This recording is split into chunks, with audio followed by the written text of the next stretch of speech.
Welcome to Beekeeping Today podcast presented by Bee Culture. Beekeeping Today podcast is your source for beekeeping news, information, and entertainment. I'm Jeff Ott. And I'm Kim Flatham. Hey, Jeff and Kim. Today's sponsor is Global Patties. They're a family-operated business that manufactures protein supplement patties for honeybees. It's a good time to think about honeybee nutrition. Feeding your hive's protein supplement patties will ensure that they produce strong and healthy colonies by increasing brood production and overall honey flow. Now is a great time to consider what type of patty is right for your area and your honeybees. Global offers a variety of standard patties as well as custom patties to meet your needs. No matter where you are, Global is ready to serve you out of their manufacturing plants in Airdrie, Alberta, and in Butte, Montana, or from distribution depots across the continent. Visit them today at www.globalpatties.com. You bet. We want to thank Bee Culture Magazine for continuing their presenting sponsorship of this podcast. As you know, Bee Culture has been the magazine for American beekeeping since 1873. That's a long time. Subscribe to Bee Culture today, and while you're there, check out their Bee Culture's Beekeeping, Your First 3 Years, a quarterly magazine for beginning beekeepers. And we also want to thank 2 Million Blossoms for their sponsorship of this podcast. 2 Million Blossoms is a new quarterly magazine dedicated to protecting all pollinator insects, both wild and managed, before they all disappear. The magazine is full of beautiful photos and informative articles, from authors such as Dr. Marla Spivak, Dr. Mark Winston, and you know who, Kim Flatham. Learn more in our Season 2, Episode 9 podcast editor, Kirsten Trainer, and from visiting the website www.2millionblossoms.com, and that is with the number 2. Hey, Kim. We got a great guest lined up. Your friend Jeremy Burbidge from Northern Bee Books. Yeah, I've known Jeremy quite a while, and he's not well known in this country, but his books are. And I'm looking forward to talking to him today. I haven't talked to him for a while, but Northern Bee Books, and then his role in the National Honey Show in London every year. He's instrumental in both of those, and he does 2 magazines. So he's got his fingers in the beekeeping world all over. He's definitely sounds very busy. I'm looking forward to talking to him.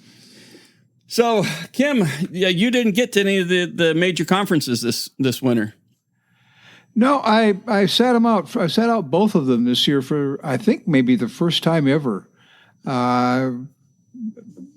Being retired has me playing a somewhat different role in the world, but Kathy and, of course, Jerry were at the Federation meeting, and Kathy sat in on Sammy's talk, and he's talking about tropolaps. Dr. Samuel Ramsey.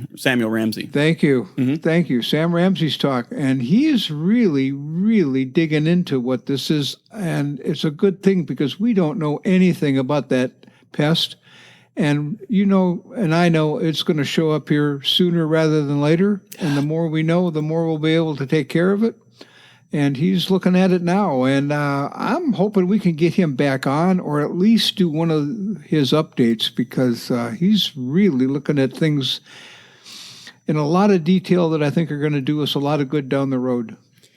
I would enjoy having him back. I saw him on in the Hive TV, and he had a little thing about tropolaps, and boy, it'd be great to have him back on the podcast. You betcha. Well, you know, I know Jeremy's waiting for us. Let's call him up on Zoom and talk to him right away. Okay. Welcome, Jerry, to Beekeeping Today podcast. Glad you could join us this evening. It's very nice to be here. Good to see you again, Jeremy. It's been a while since we've had a chance to chat. Jeff, I know you don't know Jeremy very well. I'm going to introduce him very quickly, and then I'm going to let him tell us who he is and what he does. But I've known Jeremy for several years. We're introduced at the National Honey Show. Have been to his place in the UK several times since then, and consider him one of my better friends. So I hope you get to know him as well as I have. Jeremy, you run a company called Northern Bee Books, and although your books are well known over here, your company isn't very well. Tell me a little bit about Northern Bee Books, your editor, where you get your writers, This is your chance to kind of share what you do with the world. Northern Bee Books is a very small organization. We publish books, and for instance, in the last year, we've published 19 titles.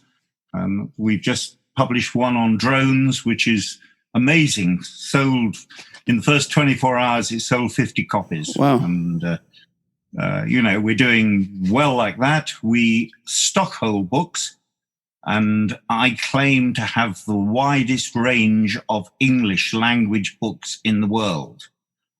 We list about 450 titles. We have a secondhand section. Goodness only knows. I think we have something like 1,000 books on eBay, and we got lots more that we haven't got round to putting on. And then we published 2 magazines, the Beekeepers Quarterly, which for a year we're up to about issue 130. So you can work out how many years we've been doing that. And over the last 3 or 4 years, we've been publishing a magazine for natural beekeepers called Natural Bee Husbandry. Wow. And that's basically what we do here, serve the needs of the beekeeping community in the English-speaking world. Well, I've been to your place and I've seen your collection. Go back a little bit. How did you get started doing this?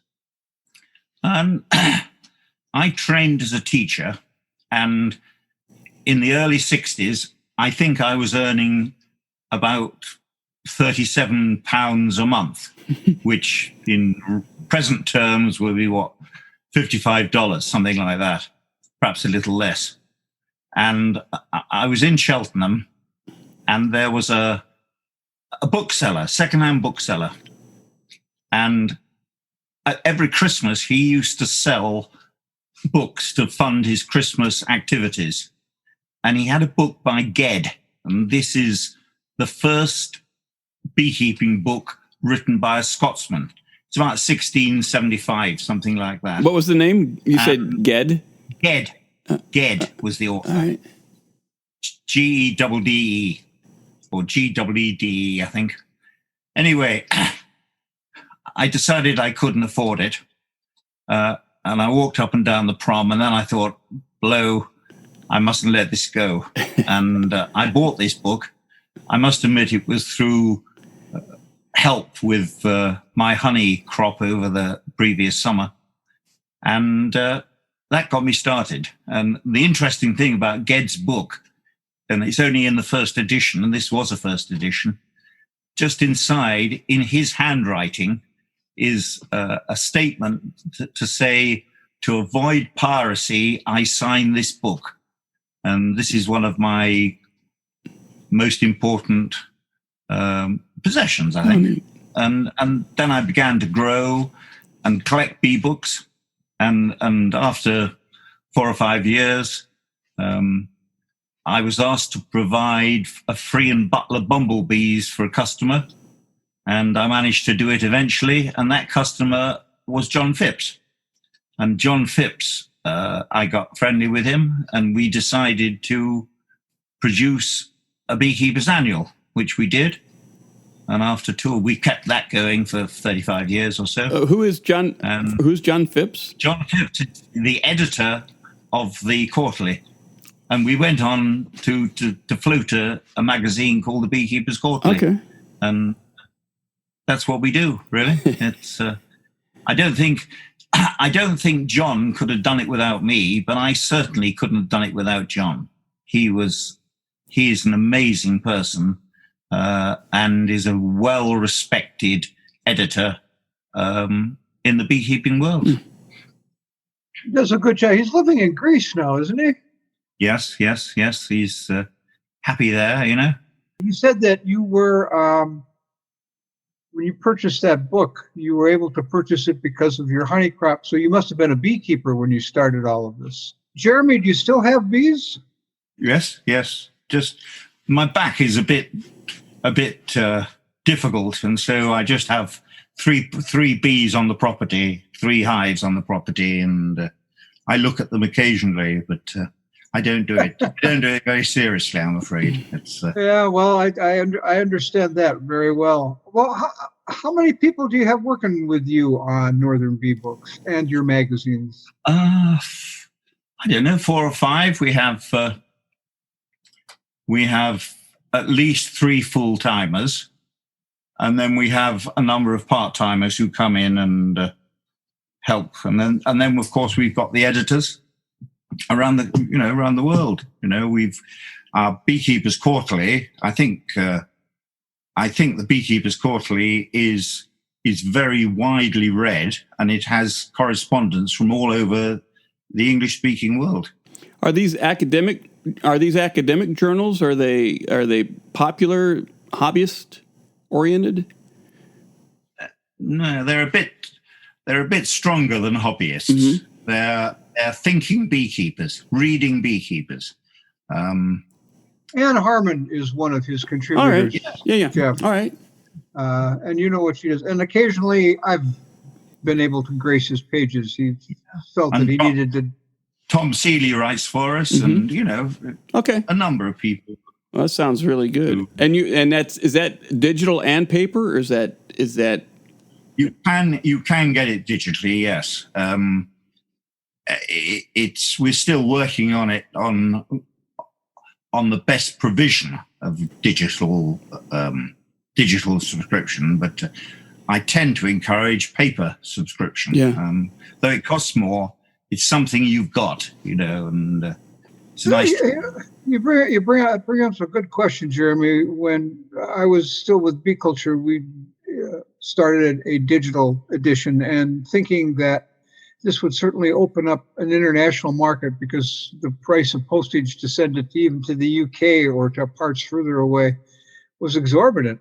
And I thought that certainly this would attract more people, being able to get it for almost, not quite, but almost free. And you just hit it on the head. When you've got a paper edition, it's something you have. When you don't have, when it's digital, it's something you had. And our digital subscriptions on the foreign market didn't explode like I thought they would. And that is not uncommon with most magazines in the industry, I'm finding. In any industry, I'm finding.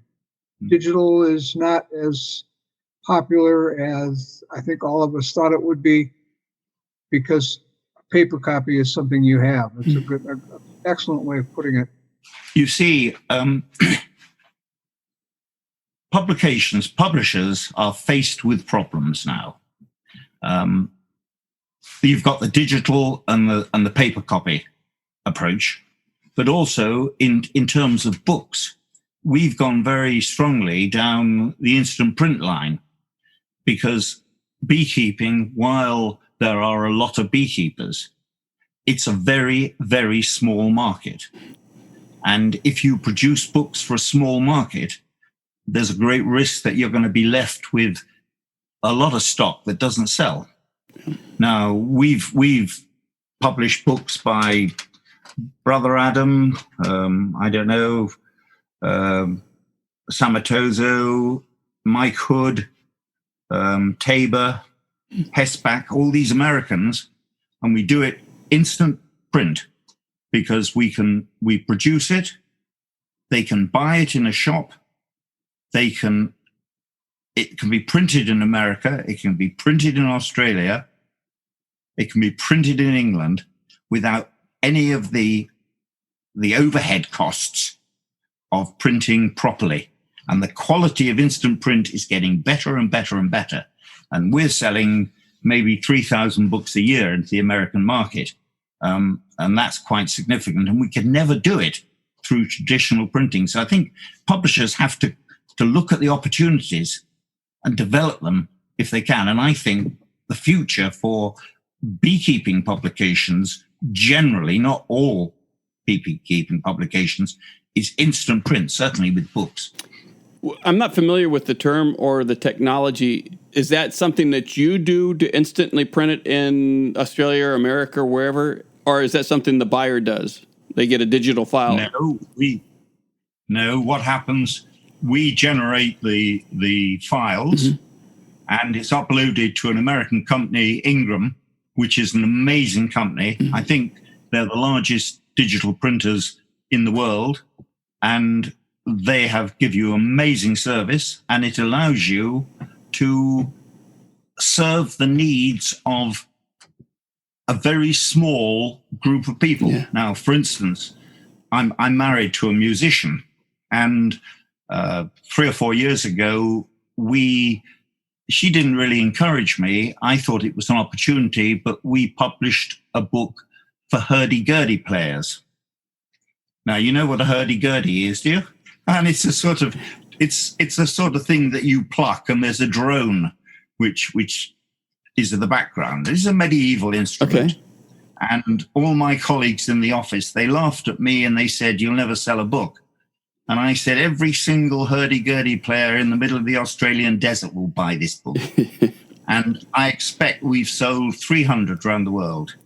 Now, if you'd have published properly, the people in Australia wouldn't have been able to afford it, probably wouldn't have even known about it, because it would have to have been shipped from England, and likewise in America. And so the future is instant print of one sort or another. You can get hardbacks, you can get softbacks. You know, it makes tremendous sense. Yeah, definitely. Publishing without inventory is definitely an advantage, and being able to ship it from the U.S. to the U.S. rather than from the U.K. to the U.S. What's the turnaround time from if I go on your webpage and order a book that you have to print instant print? If you order one title from me, I will mail it from from the UK. And so it'll probably be a week. If you're a bookshop or a distributor in the US, it'll still take about a week, because your distribution isn't quite as sharp as ours. I'm not being rude. I'm just being realistic. You see? Well, we're much bigger than you are, Jeremy. I'll blame it on that. How's that? Oh, yes. But that's pretty good. A week turnaround from a non-existing book to in my hands is pretty amazing. Yeah. And I know that I agree with you on the quality. I remember when you first started this, the quality was the quality was what it was, and you got, I'm going to say you got what you paid for, but I had it in a week. I had the book. I wasn't buying it for art. I was buying it for information. Yeah. And now that it's getting better, I've seen some of the ones you put out just recently, and I'm getting hard pressed to tell the difference between people that are running 10,000 copies on a fancy press to what they're doing with yours. So it's pretty impressive. You see, and with this ability, you can bring back old books which have gone out of print. So we've done Langstroth and Cook, and we've done Miller. And in fact, I rather hope to do Miller's 1 Year with the Bees, which is a fair rarity, and I think I've got your copy still. I think you do. I have. I looked at it yesterday, and I thought it's about time we did it. So, it brings back the old beekeepers were not fools. They learned a lot. They knew a lot, and it's so easy nowadays to think that we know everything. And we've learned everything, but actually we can learn so much from these old books, so much of excellent Doolittle's work. It's not equaled, you see. And I believe strongly that this is a contribution to the craft. Well, this is our contribution to the craft. What are some of your newest titles? Kind of go 180 degrees in the other direction. What are some of your latest titles that you're putting out? And Honeybee Drones by Graham Kingham has just come out and has sold very well in the first 24 hours. We've done a book by Widdicombe on principles of bee breeding, which is very, very popular in England. there's a strong feeling, which I think is correct, that the best bees for you are the bees of your area. And so if you're a small-scale beekeeper, you need to breed the bees which are good for your area and not necessarily bring them in. Now, I know in America there is this huge business of imported queens. In fact, I was at a lecture the other day, and one of our leading beekeepers was in effect boasting about 200 queens that he'd reared in a year, which in the English climate is quite good going.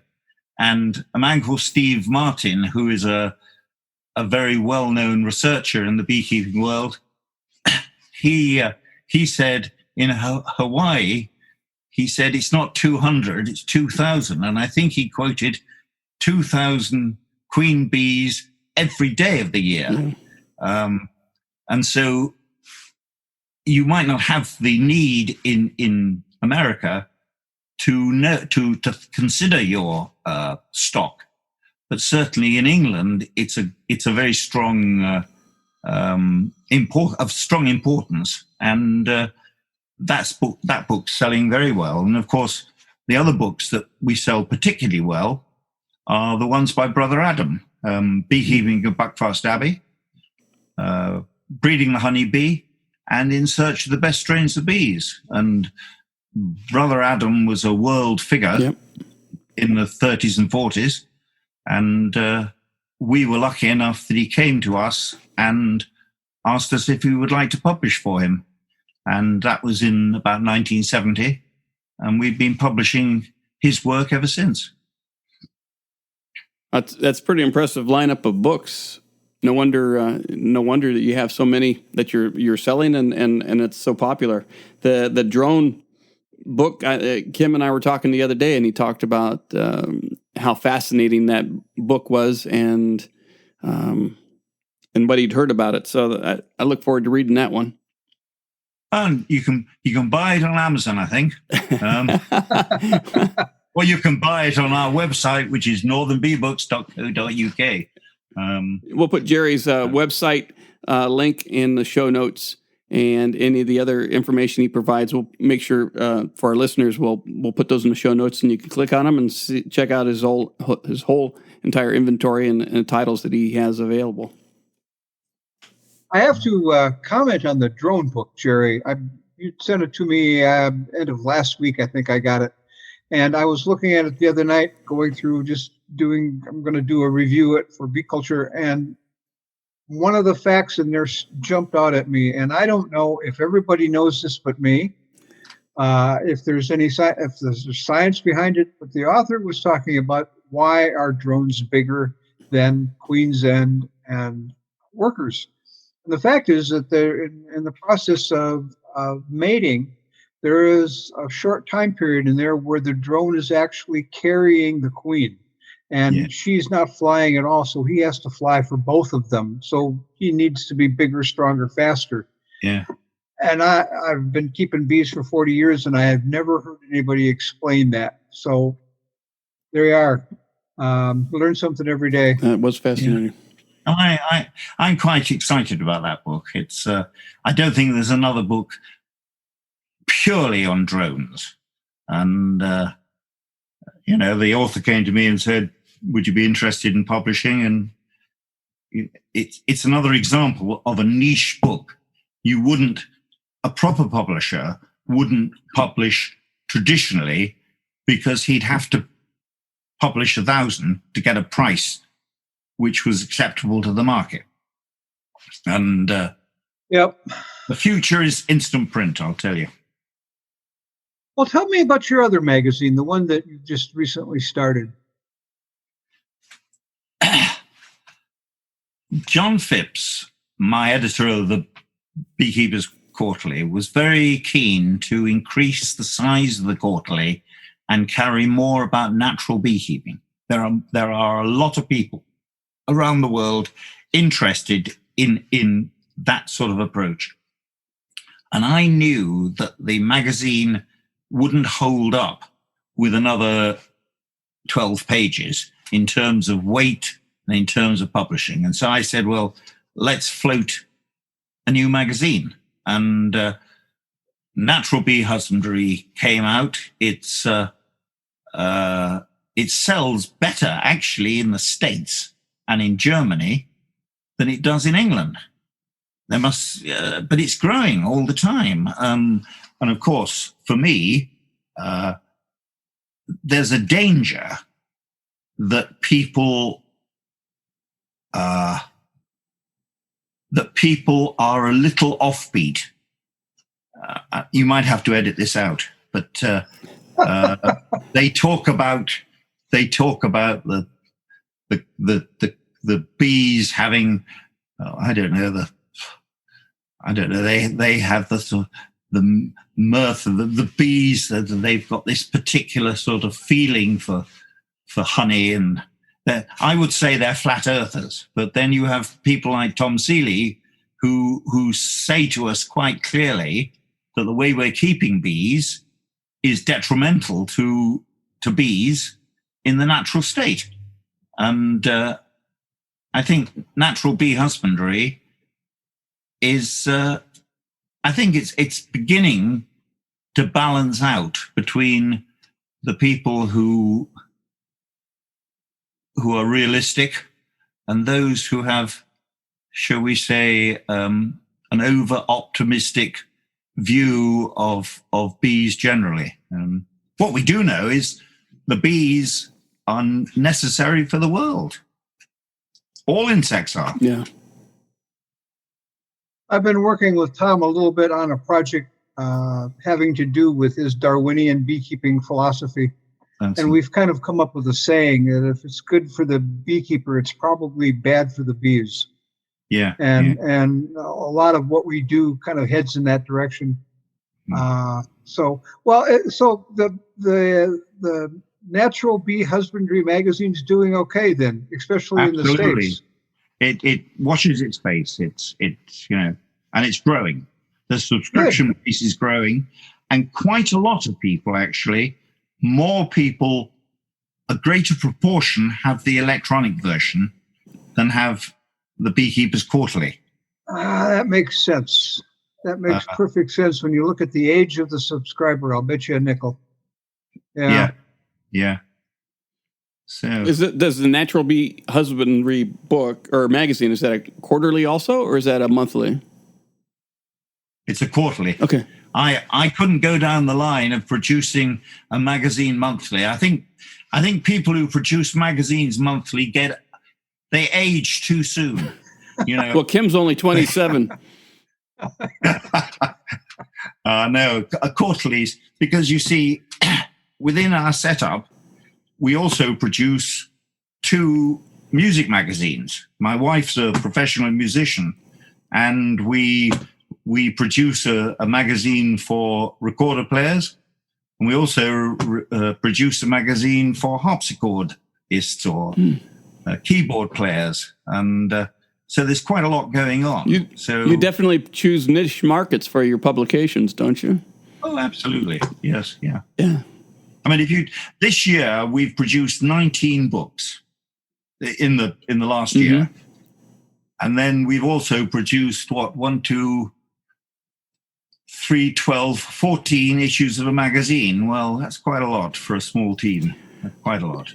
Getting back, I want to go back to your Natural magazine, Jeremy, and the philosophy of your readers.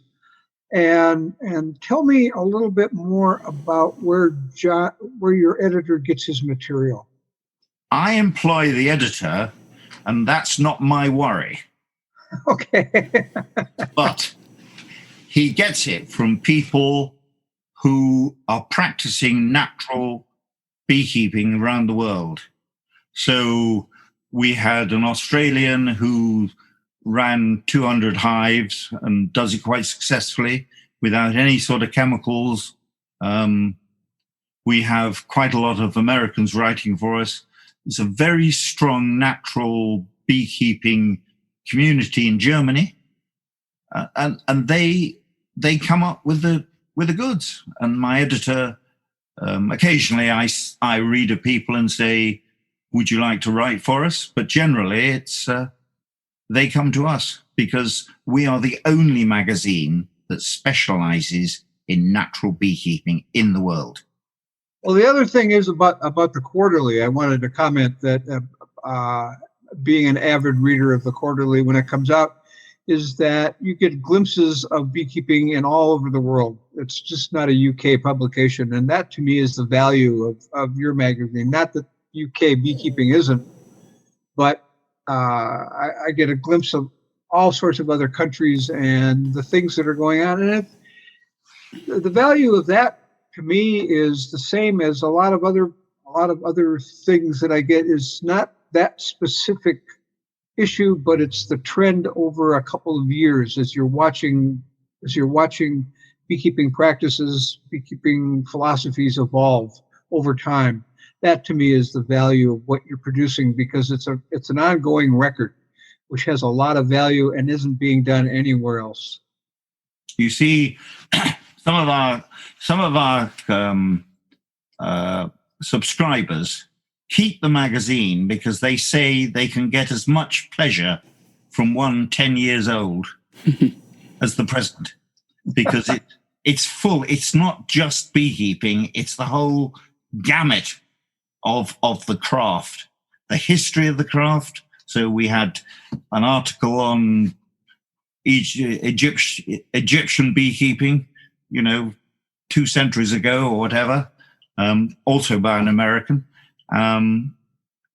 We encompass everything, and that's the way it is. You can't just write about how you keep bees and what you do to stop swarming, or how you take the honey off, or how you sell honey. Mm-hmm. It's much more to beekeeping than that. Well, it shows up every quarter when you put out an issue. Jeff, have you ever seen his magazine? No, I'm thinking I'm going to go out to the website and order me up a quarterly. I'll send you. I'll send you one. Send me an address. I'll buy an email. You'll be in the post tomorrow. Will do. I'll take you up on that immediately. Of course, what you haven't spoken about, or what I haven't spoken about, is my commitment to the National Honey Show. I was going there. You're right. Oh, sorry. No, that's good. I think it was last year or 2 years ago, you were given an award for decades of service to the National Honey Show. But before you go down that road, for our North America listeners, just what is the National Honey Show? And then go into that real quickly. Yeah. Let me tell you. I believe that the National Honey Show is the largest honey show in the world. It might not be the oldest. I think Anne Harmon would suggest that there were one or two shows in America before, but in about 1890, something like, no, a bit later than that, 2 or 3 associations gathered together to show honey. And it's grown to an event which is held for the last 2 or 3 years in a racecourse near London, Sandown Park Racecourse, in their facilities. This year we had 2,200 entries. It is a very high standard. If you win at the National, you really have won. And in fact, the chief judge at the National has been the chief judge at Apomondia for the last 2 Apomondia events. And we have visitors, competitors, particularly from Europe and around, but we have more and more American visitors who come just for the occasion, for the 3 days of lectures, of talking to beekeepers, of looking at the huge range of classes. There are classes for different sorts of honey, for comb honey, wax modeling, mead, all sorts of things. And it's an amazing event. I think Kim has spoken on 2 or 3 times over the last 15 years or so. I might be wrong. Was it only twice, Kim, or was it 3 times? I was going to say 4, but I'm not sure anymore. And there you are. See, it probably was 4. And it is. I mean, we had this year. We had 5 people who'd flown in from Australia just for the weekend, just for the honey show. It's once you've been there, you want to go again. Sounds wonderful. Jeff, I was asked to be a steward there a couple of times. That's to help the judges do actually, you're the gopher for the judge. When he needs or she needs something, you're the one that goes for it. But it's an honor to be able to do that. And at one of the honey shows is where I met Marina Marchesi, my co-author for the honey book that we did together. Yes. She was there. So. She was there in the following year. Yeah. Yep. So it's you can spend a day in the room, in the display room. Yeah. Easily spend a day looking at all of the entries. And Jerry, you won an award. Your hunt? No, they gave me an award for being there for 40 years, which I think is, it's. I think they're looking forward to when I'm not there. I think I've been awkward over the years, but I'm a trader. I'm not I'm not there as a competitor. Mm-hmm. I just take there with my books, and on this side of the pond, it's called vendor. Okay. Vendors. Just to make I'm sure a vendor. I know my position in the beekeeping world. But his vending area, Jeff, will be 7 or 8, 10 tables full of books. Wow. Oh, at least. Yeah, it's huge. Acres. Yeah. We take down a 3.5 ton van, mm-hmm. and I'm always worried that we're overladen. So it's we have a lot of books. What else do we need to mention, Jerry? It's very difficult to describe exactly what we do. We're doing so much, and let's hope we can continue doing it. And I think probably if I have any sort of plan for the next year, it's to encourage more and more American writers to publish with me. Well, there you go. You have it here on the podcast, and maybe you'll get 1 or 2 writers from those listening here today. Well, Jerry, I want to appreciate you taking your time this evening there to join us on the Beekeeping Today podcast, and really appreciate your time. Thank you very much for inviting me. You bet. Good talking to you again, Jeremy. Take care of yourself. All right. I'll now go and have that glass of wine I promised myself. All right. Thanks a lot. Okay. Bye. Bye-bye. Jerry has a lot of good knowledge here. I can't believe, our listeners can't see Jerry's office, but man, he has a lot of books and paraphernalia in the back of his office. No wonder he's so well read and so well respected in the industry. That's pretty amazing. It's almost as your office looks, Kim. There's a lot of papers and books there. He's a good guy to have on the podcast. It was. I've known Jeremy a lot of years, and where we were looking at him, where our audience is only listening to him, he was sitting in his office, which is on the 2nd floor of his house, mm-hmm. Talking about his 2 magazines, the Quarterly and Natural Husbandry, and the National Honey Show. He's got his fingers in a lot of pots over there, and he plays a much bigger role in book publishing in this country than most people are aware of because of his instant printing. So when you take a look at where that book came from, take a look at for Northern Bee Books. You'd be surprised how many he's got out there. Yeah, I guess at some point I'd heard about the instant printing, but to talk to someone who's actually in the process of using it and runs their business through the use of instant printing, that was fun, and we all benefit from it. And especially in this day and age when we're so used to getting everything right now and in 12 hours using Amazon Prime, it's or something like that. It's nice to hear that Jeremy over in the UK we can order a book from him and we can get it in a couple of days without the international transit and everything else. So it's all good. Yep, You order it from here, it's printed here, and it's delivered here, and all he does is handle the transaction over there. So I say this carefully. It's another wave of the future. Yeah, no, I like it. And when you think about I like it when you think about how it cuts down on the pollution of the transatlantic pollution as delivery of the books.